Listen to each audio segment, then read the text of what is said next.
হ্যাঁ 6 জন মানুষ যাওয়ার পর পাইবেন না। আলহামদুলিল্লাহ মাল আনা শুরু করছি।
ভাই ইট তো আনছি, কিন্তু একটা মানে ভুল করে ফেলছি।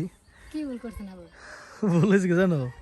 মানে আমার আনতে কইছে 3 গাড়ি বালু আর দুই কি হয়েছে তুমি আগে না হইনি মাথা আনতে।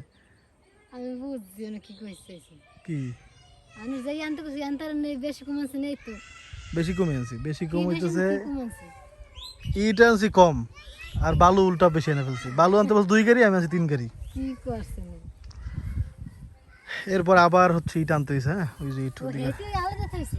হ্যাঁ আমি কি জানি 2 ব্যাগ করে থইলে কি লাগিয়া আমি কম লাগি এক কামে লাগবে এক কামে লাগবে না না না এইটা একই, কিন্তু ভুলের এই আব্দুল্লাহ ধরো ওরা ডাকে মনে হয়। তো এই জন্য ইটা আনতেছি, কিন্তু এখানে ইট রাখার পরে এখন ইটা আমার কেমন জানি কম কম দেখা যেতেছে। এখানে আলাদা 500 ইট আছে। হ্যাঁ এটা আজকে আমি গুনবো, কেমনে গুনবো, এটা দিক থেকে এদিকে ফেলবো, তাহলে তারপর দেখবো যে এখানে হওয়ার কথা 500 ইট, কিন্তু কেউ নিচে কিনা এটা একটু বুঝতে পারবো। মানুষ ইট নিয়ে যায় ভাই, মানুষের মধ্যে কোনো নাই, মানে আছে না। আশা করলে দেখি নাই তো কত বলা ঠিক না, কিন্তু অনেক বাড়িতে বাইরে দেখি।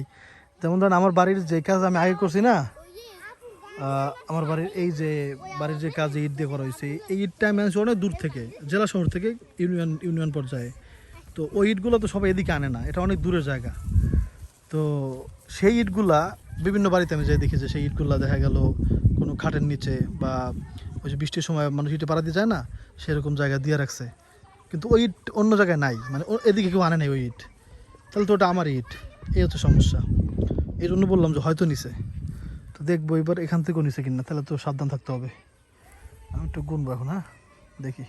আর ভুলে এখন যে 1 গাড়ি বালু বেশি এনে ফেলছি, টাকার মানে টাকাও গেল আল্লাহ জানে।